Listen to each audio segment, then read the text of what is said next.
Por isso, deixando a mentira, fale cada um a verdade com o seu próximo, porque somos membros uns dos outros. Irai-vos e não pequeis, não se ponha o sol sobre a vossa ira, nem deis lugar ao diabo. Aquele que furtava, não furte mais, antes trabalhe fazendo com as próprias mãos o que é bom, para que tenha com que acudir ao necessitado.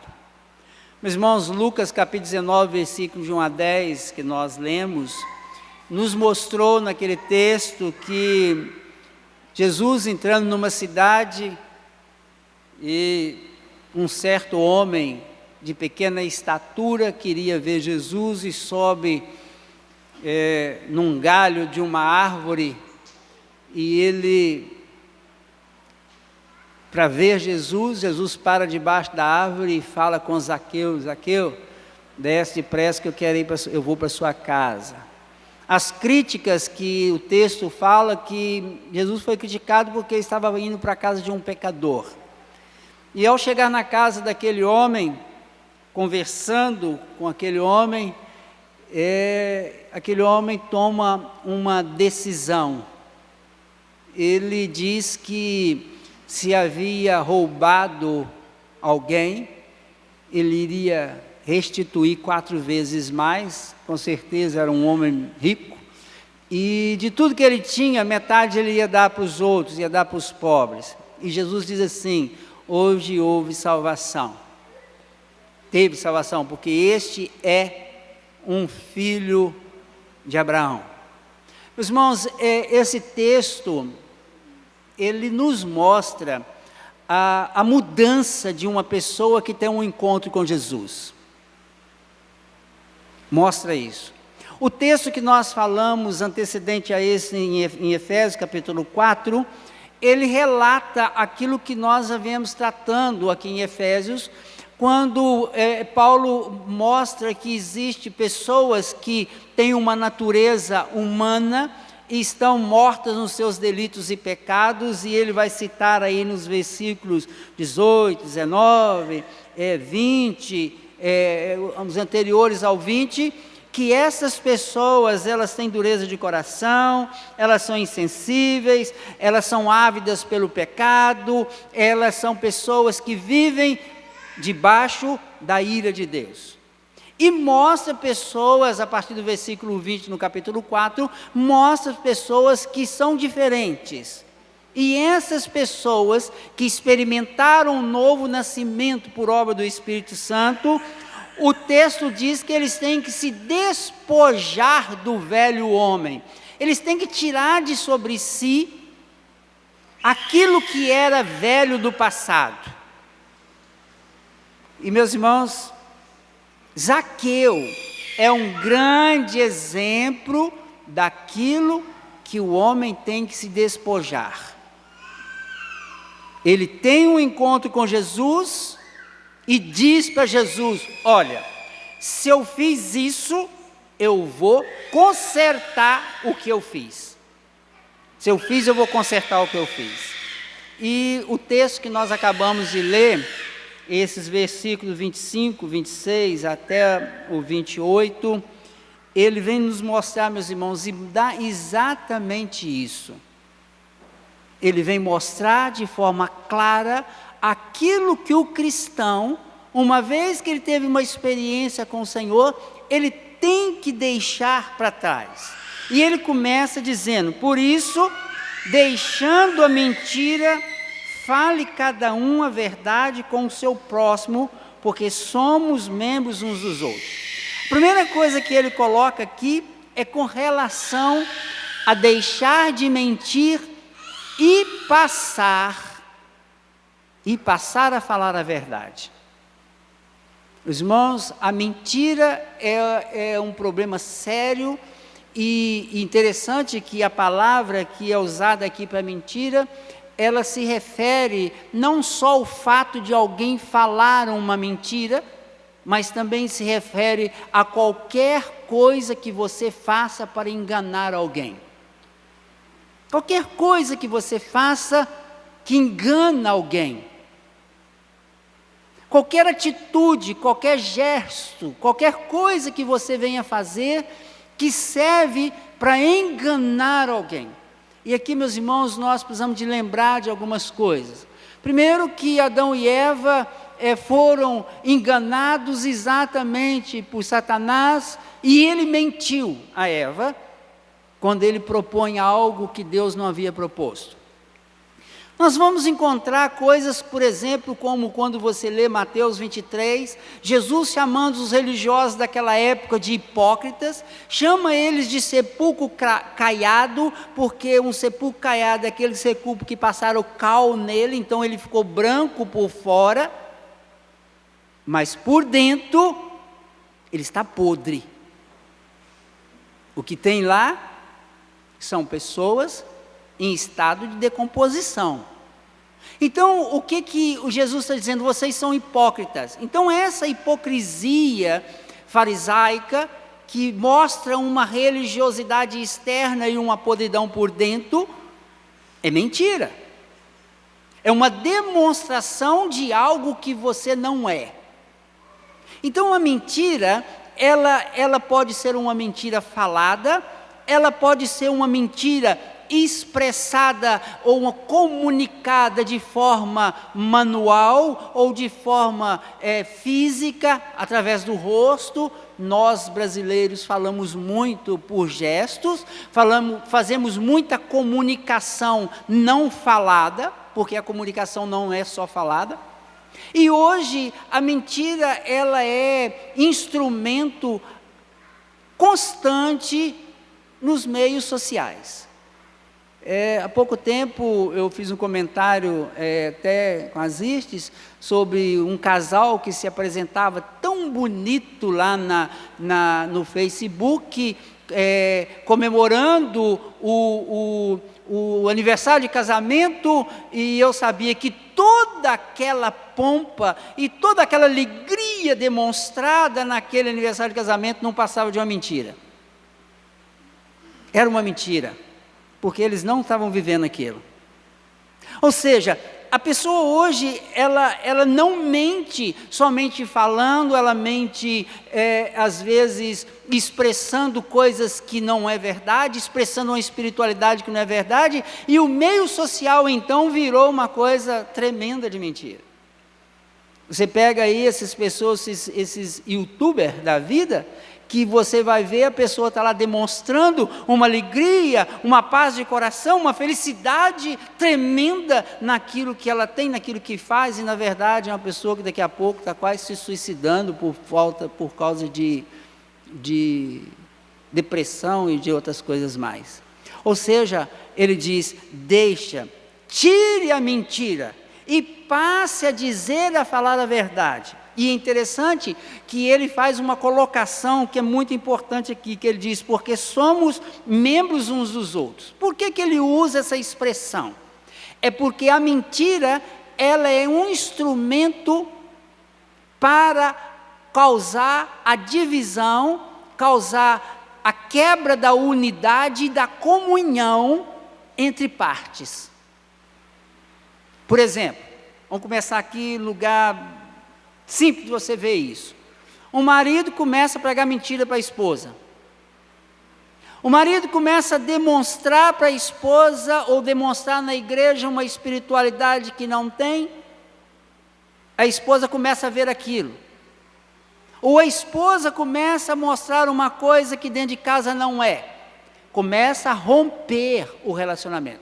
Quando ele diz nós somos membros uns dos outros, ele não está falando de casamento. Eu estou citando só aqui um exemplo dentro de casa.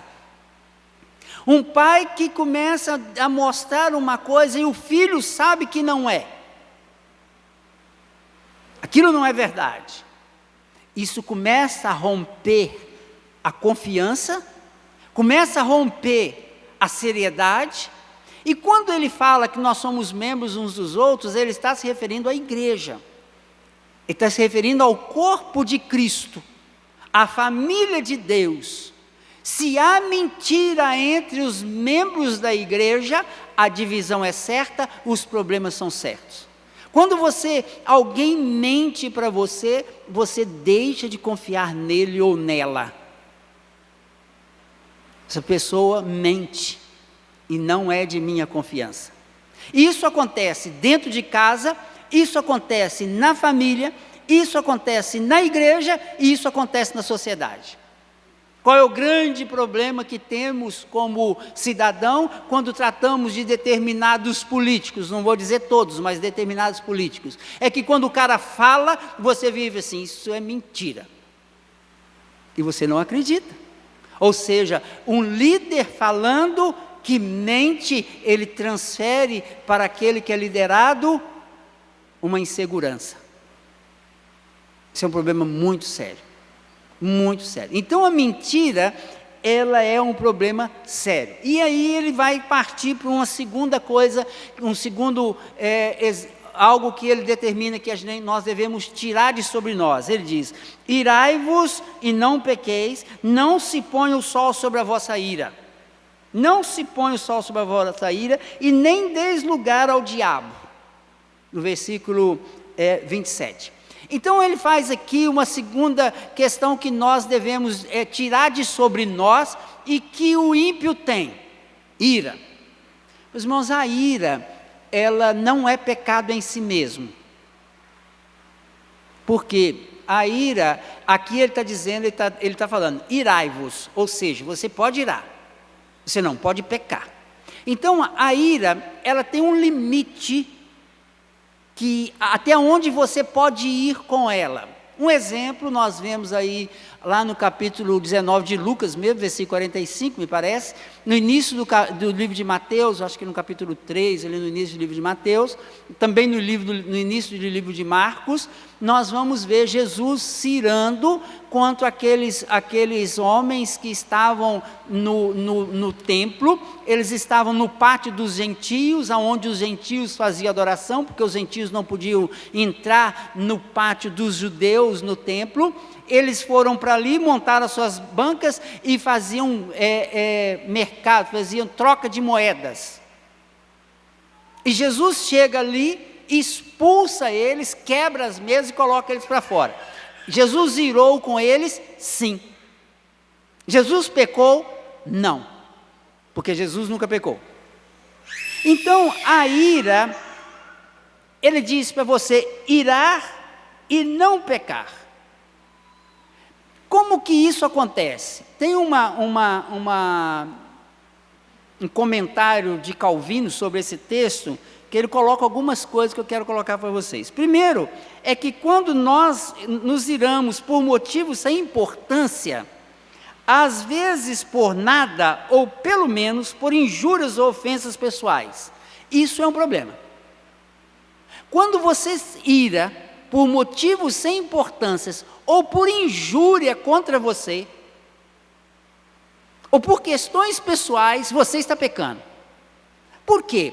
A Bíblia diz que você deve se regozijar quando foi injuriado. É aí que a Bíblia diz. Está lá em Mateus capítulo 5. Se vos perseguirem, mentindo disserem toda mal contra vós, regozijai-vos, alegrai-vos e regozijai-vos. Então, é um momento. O segundo é quando vamos longe demais e nos deixamos levar pelo excesso emocional. Você peca quando você ira e deixa-se levar pelo excesso emocional. Você fica emotivamente, exageradamente motivado, irado contra alguma coisa. Isso é muito comum quando você vê algo injusto, às vezes na televisão. A ira pela injustiça, ela é saudável, mas ela não pode exceder, ela não pode entrar nas emoções. Pecamos quando deixamos que as nossas emoções sobrepõem a nossa ira e passamos a reagir de forma emocional à ira. E terceiro é quando a nossa ira que deveria ser direcionada contra nós próprios ou contra os nossos pecados, ela se volta contra os nossos irmãos. Ou seja, quando alguém, às vezes, fala com você sobre um pecado seu e você se ira contra o irmão, isso é pecado. Porque alguém está te falando uma verdade e você está irado contra esse irmão. Então a ira, pode sim se irar, mas você tem que tomar cuidado com isso. Então, Paulo ele emprega apropriadamente essa passagem a fim de destacar que o limite da ira é: irai-vos e não pequeis. Irai-vos e não pequeis. Se nós buscarmos o objeto da nossa ira e não nos outros, ou seja, quando você se ira tem uma indignação ou uma ira contra um ato, a ira é saudável. Mas quando ela se torna uma ira contra a pessoa, você está pecando. Então você pode se irar contra um ato, mas você não pode se irar contra uma pessoa. Meus irmãos, a maioria das vezes, nós iramos contra as pessoas. Nós ficamos irados contra o nosso cônjuge, por causa de determinadas coisas que fazemos ou deixamos de fazer, ficamos irados com irmãos, ficamos irados com o governo, ficamos irados contra a política, ficamos irados contra um monte de coisa. Mas focamos a nossa ira em pessoas. Nós não podemos nos irar contra pessoas. Por quê? Porque as pessoas serão julgadas pelo Senhor, e a palavra do Senhor diz que a mim cabe a vingança. A mim cabe a justiça. Não cabe a nós. Então a ira, ela é um problema sério. E aqui vem uma questão muito séria, porque o versículo 27 diz assim: nem deis lugar ao diabo. Repare uma coisa, o que a Bíblia está dizendo, e nós vamos ver lá nas cartas, no final das cartas, nós vamos ver que o diabo anda ao nosso derredor, procurando o quê? Oportunidade para nos tragar. E aqui está dizendo que quando você ira, você está dando lugar ao diabo. Então você note uma coisa, tanto a mentira quanto a ira é dar lugar ao diabo na sua vida. A mentira é porque o diabo é o pai da mentira. Jesus, quando ele foi questionado pelos fariseus, ele diz: o diabo é o vosso pai, porque ele é o pai da mentira. Jesus tem uma demanda, vamos dizer assim, com os fariseus, com relação à verdade, porque eles falavam que Jesus estava mentindo, Jesus falava que ele estava falando a verdade. Você vai encontrar isso lá em João, capítulo 7, 8, 9, por ali afora, tudo você vai encontrar esse debate entre Jesus e o fariseu. E o diabo é o pai da mentira, ele mente. Então, se você mente, ou se você peca com a ira, você está dando lugar ao diabo. Se você fica irado com o seu marido, com a sua mulher, com o seu filho, se você fica irado com o irmão da igreja, se você fica irado contra o presidente da república, ou contra qualquer pessoa, você está pecando. E note uma coisa, o limite da sua ira é o final do dia. Que ele diz claramente: não deixe o sol, que o sol se ponha sobre a sua ira. O que ele está dizendo? Porque se o sol se pôr e você ficar irado hoje, logo à noite, amanhã, essa ira vai se transformar em pecado. Então ele limita a ira ao pecado e ao tempo.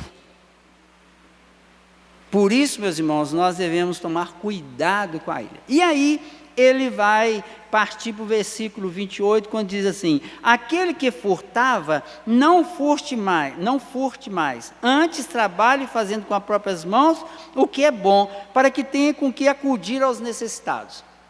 Meus irmãos, aqui nós encontramos o seguinte: Paulo estava num contexto que as pessoas, era comum o furto, e ele está atacando o furto, dizendo que aquelas pessoas não furtassem, que trabalhassem com as próprias mãos,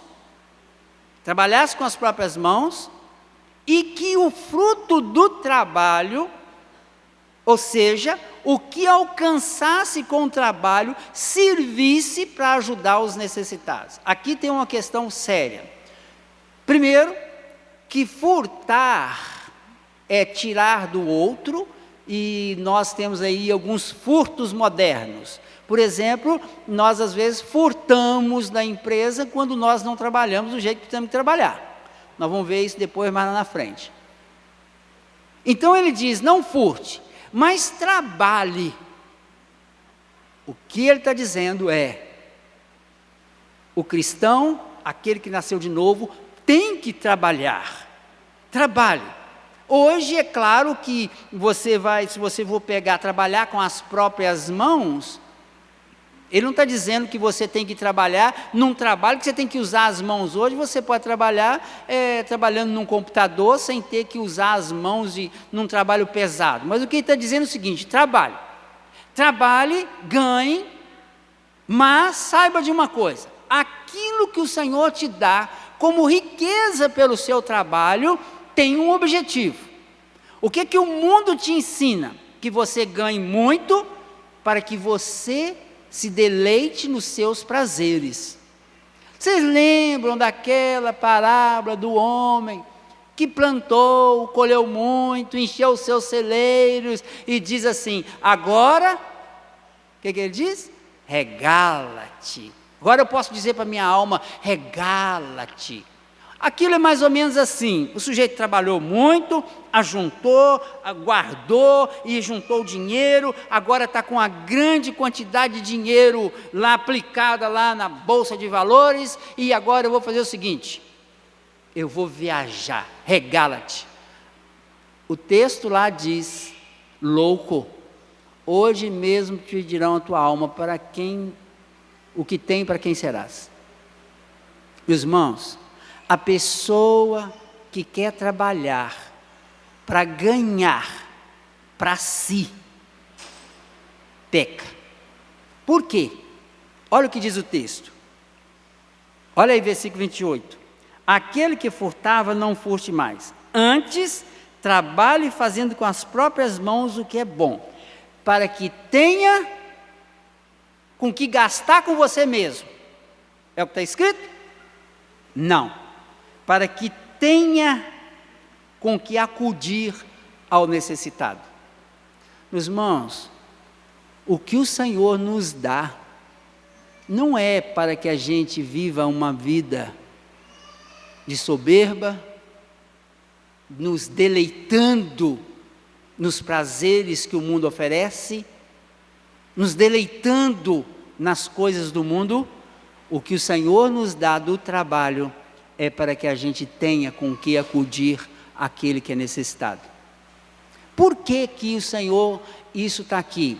Porque o nosso tesouro não está nesse mundo.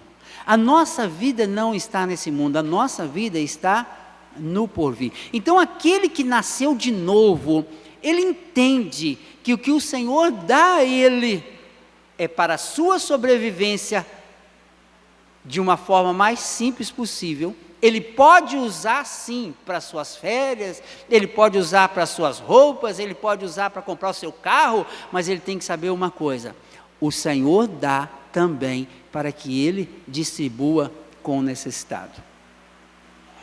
Que ele distribua com o necessitado.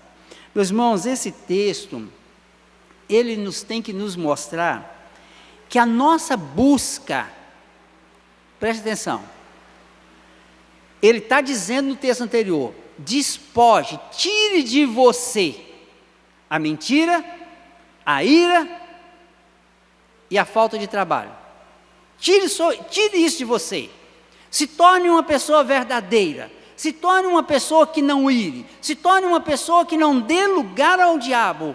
Se torne uma pessoa que trabalha, mas tenha visão que o fruto do seu trabalho também é para ajudar o próximo.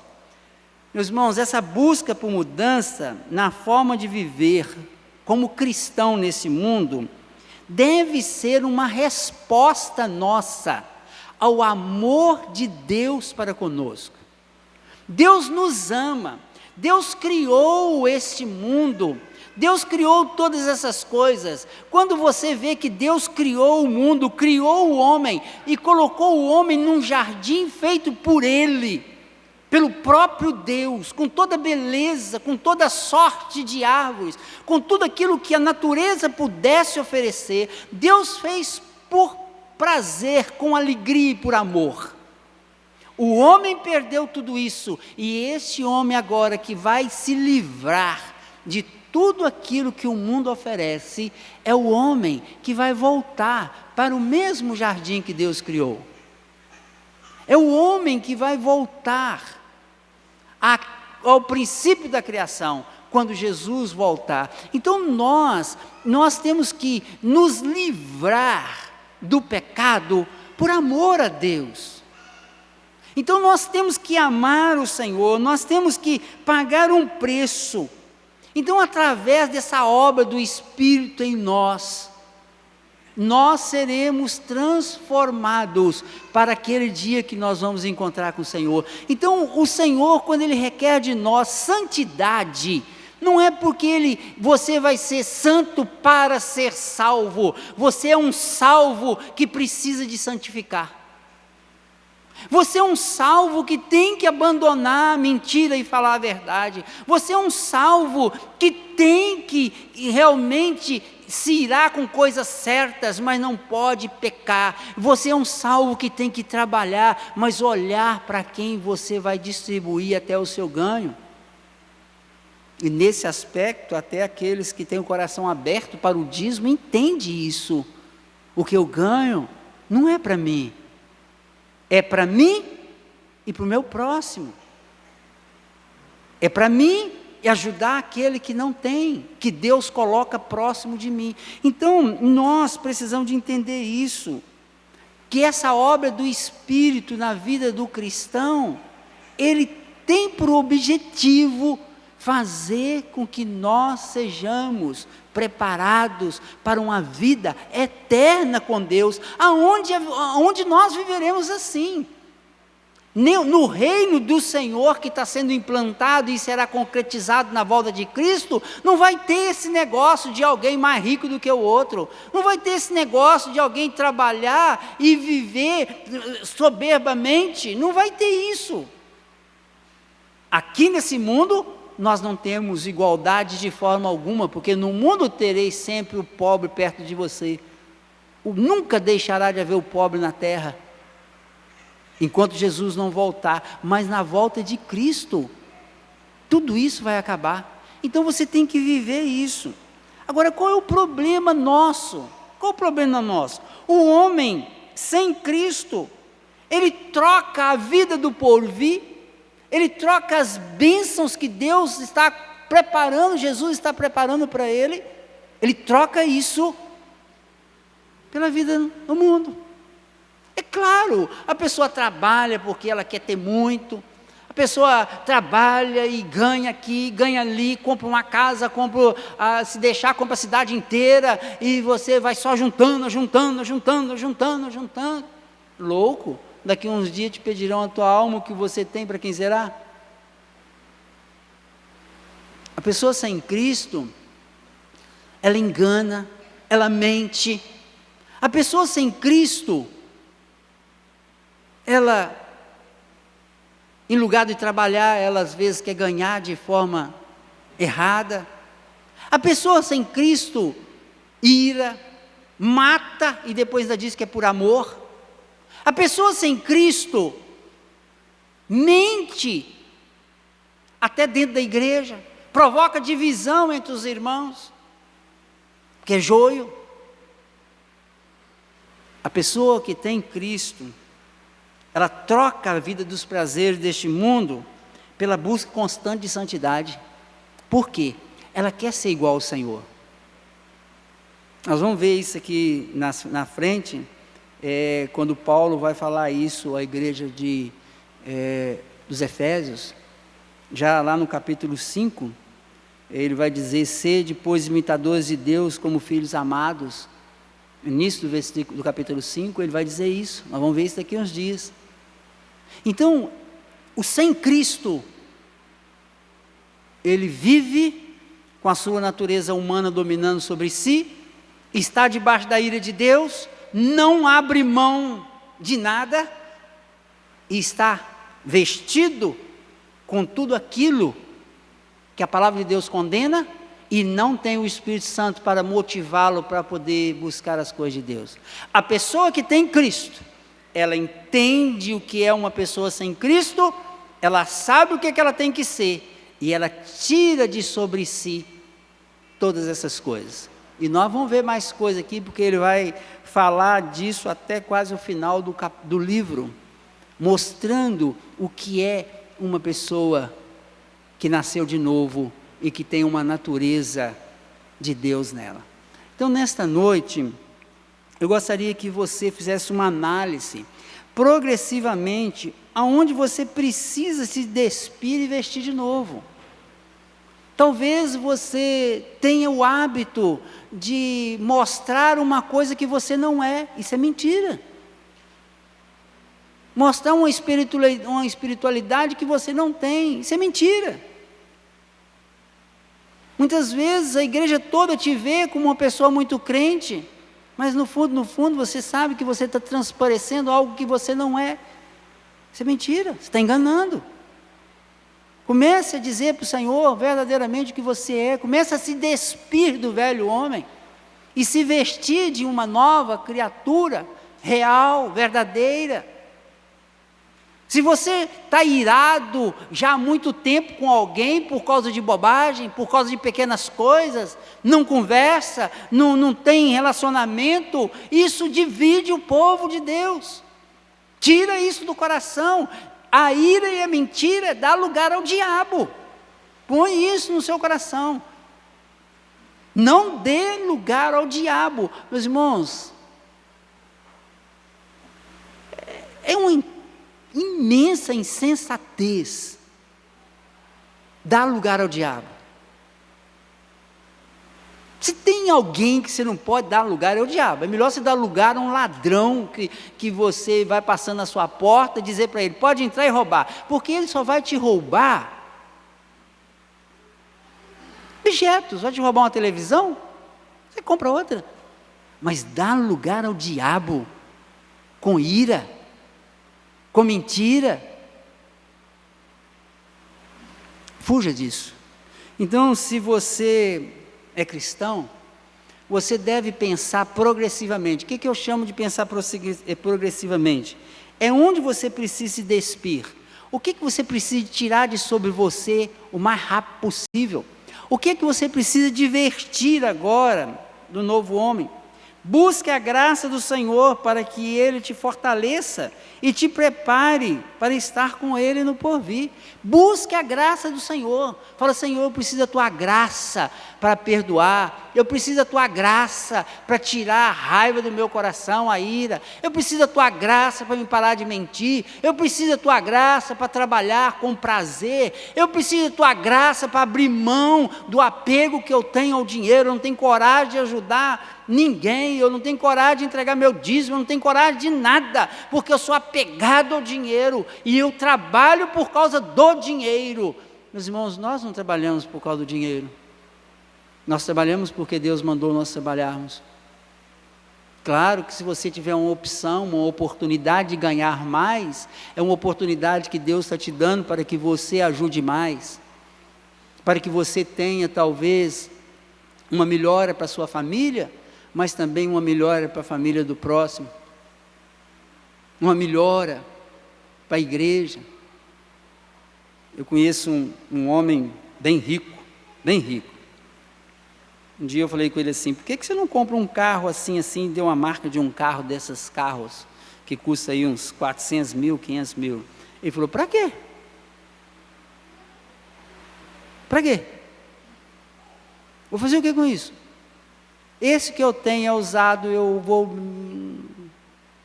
viajo para onde eu viajo, vou com ele, eu não vou, para quê? É melhor eu pegar a parte desse dinheiro e dar para os outros, do que ficar comprando um carro desse valor. Falei, está certo. Você está certo. Desculpe a sugestão. Desculpe a sugestão. Você está certo. Para quê? Para quê? Para que é que nós, às vezes, pegamos aquilo que o Senhor nos abençoa e que nós podemos abençoar o nosso próximo e gastamos, às vezes, com roupa que nós não usamos? Com coisas que nós vamos deixar neste mundo. Meus irmãos, a única coisa que você deixa nesse mundo, que vale a pena, e que na verdade você levará com você, é aquilo que você faz para a glória de Deus. Aquilo que você faz para Deus. Tudo que você faz neste mundo vai ficar aqui. Tudo que você faz relacionado com o mundo vai ficar aqui. Você não vai levar nada. Ninguém vai lembrar de você porque você foi rico, se você foi pobre. As pessoas lembrarão de você por aquilo que você fez para a glória de Deus. Tem muitos ricos aí que já morreram, já esqueceram, que não ficou na história. Tem muitas pessoas aí que são lembrados há décadas por causa daquilo que elas fizeram para Deus. Por causa daquilo que elas fizeram para Deus. Então, pense nisso. Se dispa daquilo que é do mundo e se vista daquilo que é para o Senhor. Que o Senhor tenha misericórdia das nossas vidas e que você não saia daqui hoje sem tratar com o seu coração. Não saia. Se você deixou que a ira te levasse ao pecado, saiba, é uma oportunidade do diabo na sua vida. Se você mente, cuidado com isso. Tira isso do seu coração. Tira isso. Trabalhe, mas saiba que o Senhor te pedirá conta de tudo isso e que o Senhor tenha misericórdia de nós. Vamos nos colocar em pé e vamos orar.